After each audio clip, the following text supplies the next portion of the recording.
महात्मा गांधी को अहिंसा के जरिए विरोध करने वाले नेता के रूप में जाना जाता है। कम ही लोगों को मालूम होगा कि उन्हीं की तरह एक और नेता भी थे जो अहिंसा के रास्ते पर चलकर विरोध करना जानते थे। उन्हें फ्रंटियर गांधी के उपनाम से भी पुकारा जाता था। वह एक पश्तून नेता थे और भारत की आज़ादी के लिए उन्होंने भी अंग्रेज के खिलाफ लड़ाई लड़ी थी। हम बात कर रहे हैं आज़ादी के महान नायक खान अब्दुल गफ्फार खान की। खान अब्दुल गफ्फार खान का जन्म पेशावर पाकिस्तान में हुआ था। उनके परदादा आबेदुल्ला खान सत्यवादी होने के साथ साथ लड़ाकू स्वभाव के थे। पठानी कबीलों के लिए और भारतीय आज़ादी के लिए उन्होंने कई बड़ी लड़ाइयाँ लड़ी थी। आज़ादी की लड़ाई के लिए उन्हें प्राण दंड दिया गया था।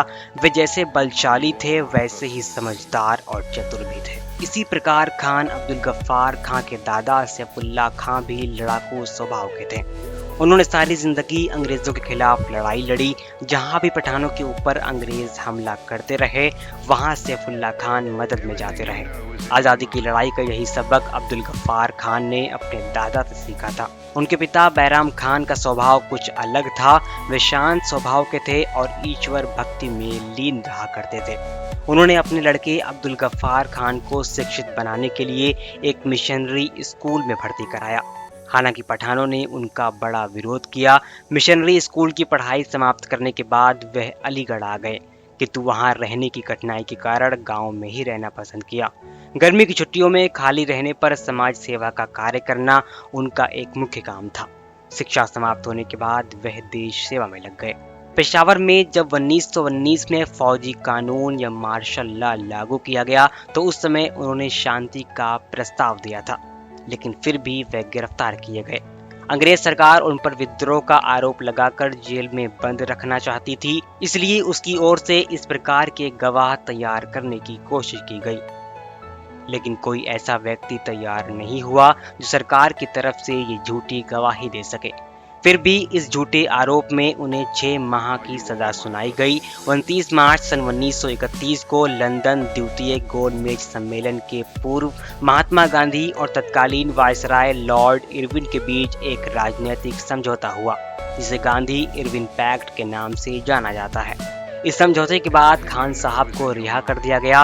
गांधी जी इंग्लैंड से लौटे ही थे कि सरकार ने कांग्रेस पर फिर पाबंदी लगा दी। इसलिए बाध्य होकर व्यक्तिगत अवज्ञा का आंदोलन प्रारंभ हुआ। सीमा प्रांत में भी सरकार की ज्यादतियों के विरुद्ध मालगुजारी आंदोलन शुरू किया गया और सरकार ने उन्हें और उनके भाई डॉक्टर खान को आंदोलन का सूत्रधार मानकर सारे घर को कैद कर दिया।